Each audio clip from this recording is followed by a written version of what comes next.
Hello everyone, welcome back to Death Mentor, an assassin survival guide.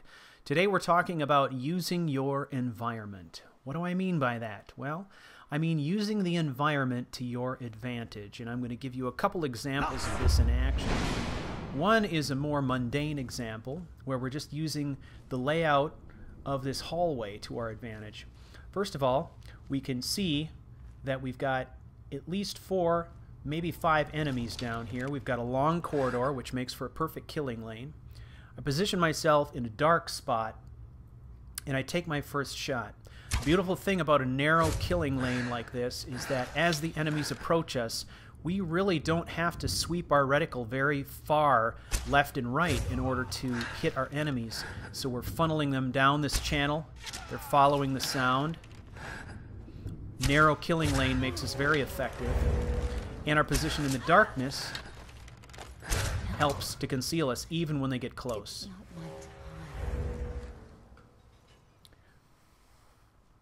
A more complicated and quite a bit more interesting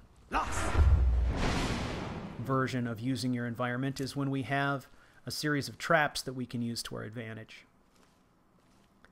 In this particular case, we've got a ridiculously deadly gauntlet of spike walls. The killing power in a spike wall is amazing. It is akin to a high-level character with a two-handed weapon. I mean, that's the amount of damage that these things can do. So in this particular case, knowing that we're outnumbered 5 to 1, it would be foolish not to use this killing power to our advantage.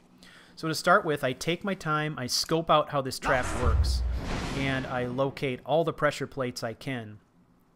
Now I'm going to, again, position myself down this corridor. We've got a narrow killing lane, and I'm going to use my bow to start drawing the enemy out.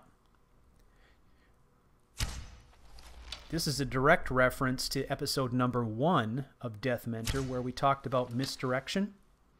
We're using the impact sound from our bow to stir up the enemy and draw them in the directions that we want to.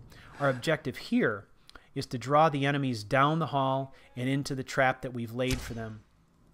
Given that we're so outnumbered, our goal is to use the trap to our advantage to thin out numbers so we can finish off the stragglers.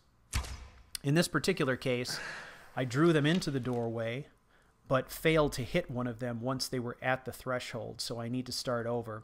We're putting arrows into the door frame again to draw them back. Now I've got them back in the doorway.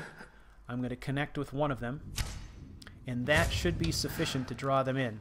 Now as they come in, I move my reticle down, I pinpoint one of the plates, I wait for the right moment, and fire. I've hit an enemy, doing severe damage. I've blocked off another, and now I've got them coming down this narrow killing lane, hitting my traps one after another. We know there's at least one down. At this point, I can just duck back into the darkness and listen to the chaos. Once they've all been sufficiently staggered, I'm out hitting from surprise a bunch of opponents who've already been damaged, and it doesn't take nearly as many shots to bring them down. That is it in a nutshell. Study your environment.